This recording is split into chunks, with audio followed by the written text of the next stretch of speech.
नमस्तुभ्यम नमस्तुभ्यम नमाम्यहम्। हम सहस्त्र हे आर्य राष्ट्र के रहने वाले मेरे हम उम्र भाइयों, आप सभी को मेरा नमस्कार है। स्वागत है आप सभी का अपने पसंदीदा प्रोग्राम नाड़ी वैद्य का क्लब के अंदर। आज हम बात करते हैं श्वास रोग की। आयुर्वेद में श्वास रोग कैसे बनता है, इसका क्या इलाज है, क्या परहेज करना चाहिए। क्योंकि आयुर्वेद कहता है पथ्य सेवी न किम भेषजम, अपथ्य सेवी न किम भेषजम। परहेज से रहेंगे तो औषधि की आवश्यकता नहीं पड़ेगी, और बद परहेजी करेंगे तो आपको कोई औषधि काम नहीं करेंगी। इसलिए आपको ये मालूम होना चाहिए कि इस रोग के बनने का कारण क्या है और ये क्यों उत्पन्न होता है। तो अगर आपको खांसी आ रही है, बार बार नजला या जुकाम हो जाता है, सांस फूल जाता है, या सीढ़ी चढ़ने पर आपके सांस फूल जाते हैं, तो ये कहीं कहीं आपको दमा बन गया है, जिसको एलर्जिक अस्थमा भी कहते हैं। आयुर्वेद कहता है जब प्राणव है स्रोत से दूषित हो जाते हैं तब श्वसन रोग उत्पन्न होते हैं। और ये क्यों होते हैं?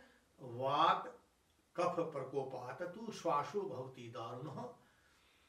यह दारुण माने कष्ट देने वाला रोग, वात और कफ के बिगड़ जाने से रेस्पिरेटरी डिजीज हमारे शरीर में पैदा हो जाती है। इसको allopathy science bronchitis allergy, bronchitis asthma ये कहते हैं, और ये सभी श्वास रोग के अंदर आते हैं। अब हमें श्वास रोग बनता क्यों है, इसका कारण क्या है, ये समझिए। आयुर्वेद कहता है गुरु शीत अभिषंधि रुक्षाणी च सेवनात् मंद अग्निर्जायते तेन कफ वात प्रकोपः। जब आपके शरीर की अग्नि मंद हो जाती है, किन चीजों से? जब आप वृक्ष अन्न का प्रयोग करते हैं, ज्यादा भारी चीजों का प्रयोग करते हैं, ज्यादा तली हुई चीजों का, और अभिषंधि जो गुरु चीजें उनको प्रयोग करते हैं, तो शरीर में वात और कफ प्रकुपित होकर के आपके शरीर में श्वास रोग को पैदा कर देते हैं। आयुर्वेद के अनुसार यह फेफड़ों की बीमारी है जो पेट से शुरू होती है, यानी अग्नि के मंद होने से शुरू होती है।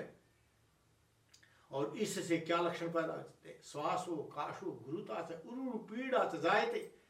आपके छाती में दर्द रहने लग जाता है, खांसी होती है, भारीपन बन जाता है, सांस लेने में कठिनाई होती है, चला नहीं जाता है, बलगम बन जाता है। ये सभी लक्षण श्वास रोग में आते हैं।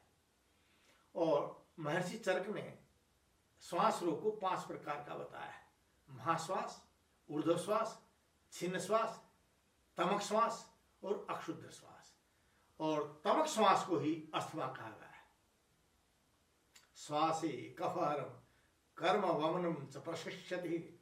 श्वास रोग में कफ का निकालना यानी शोधन चिकित्सा ही सबसे श्रेष्ठ है, क्योंकि यह कफ का रोग है और कफ को हम वमन के द्वारा ही बाहर निकाल सकते हैं।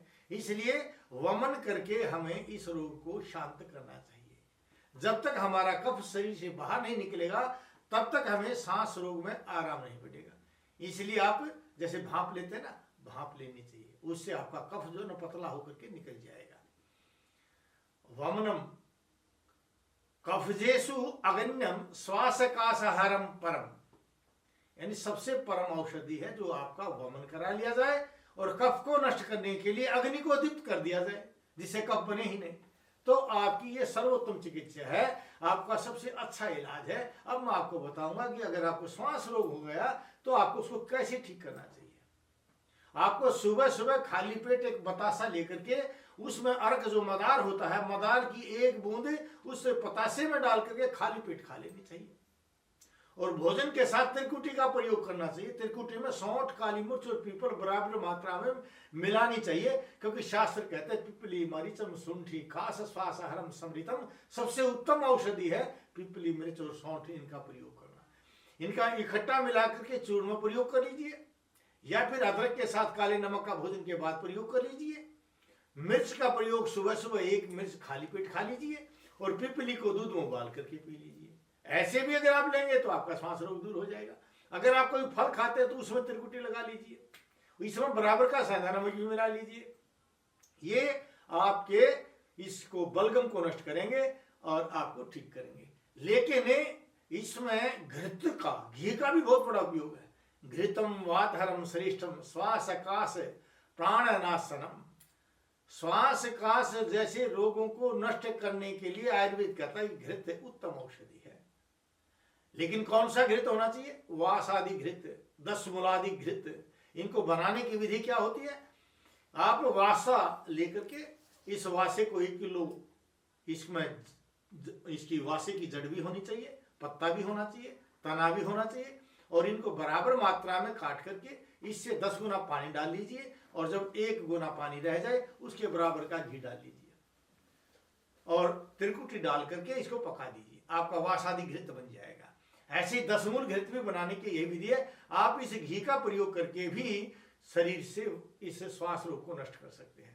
लेकिन रसायन चिकित्सा भी बड़ी उत्तम है, क्योंकि रसायन चिकित्सा कमजोर हुई आपके फेफड़े को मजबूत कर देती है, कमजोर हुई आपकी आंतों को मजबूत कर देती है, और रसायन चिकित्सा जो है आपकी अग्नि को तीव्र कर देती है। उस रसायन माता च्यवनप्राश, गिलोय, आंवला, आप इनका प्रयोग करके भी प्रयोग कर सकते हैं। अब च्यवनप्राश को आपको कैसे प्रयोग करना चाहिए? भोजन के पश्चात 1/4 चम्मच जो है च्यवनप्राश खा जाइए, आधा घंटे तक पानी या दूध का प्रयोग मत कीजिए, और गिलोय को उबाल करके 1 हथेली जितनी गिलोय ले लीजिए, उसको पानी में उबाल कर उस पानी का सुबह सुबह खाली पेट प्रयोग कर लीजिए। और आंवले को सुबह सुबह खाली पेट अगर आंवले का भी प्रयोग कर सकते हैं तो ये आपको श्वास रोग को जड़ से खत्म कर देते हैं। आहार विहार हिता आहार विहार रोगा न भवंती ही, शास्त्र कहते हैं अगर आप हितकर आहार विहार का प्रयोग करेंगे तो भी रोग नहीं बनते। और वो हितकर आहार विहार क्या है? दिन भर गुनगुना पानी का प्रयोग करना, भोजन के साथ अदरक का, हल्दी का और लघु सुपाच्य हल्के भोजन का प्रयोग करना, और आपको ज्यादा ठंडे पानी का प्रयोग नहीं करना है, ठंडी हवा का नहीं रहना है, ठंड से अपने आप को बचाए रखना है। और ये सभी आपके इसे जो आप आइसक्रीम वगैरह खाते हैं ना, ये भी नहीं खानी चाहिए।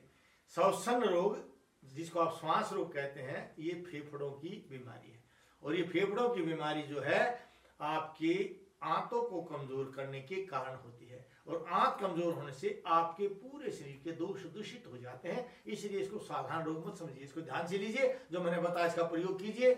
आपकी ये वीडियो अगर आपको अच्छी लगे तो शेयर भी कीजिए, सब्सक्राइब भी कीजिए, बेल आइकॉन भी दबाइए। गच्छामि पुनर्मिलनाय, दोबारा मिलने के लिए जा रहा हूँ इन निभावों के साथ कि आप स्वस्थ रहें, अपने परिवारजनों को स्वस्थ रखें, भारतवर्ष को स्वस्थ रखें। जय भारत, जय भारती।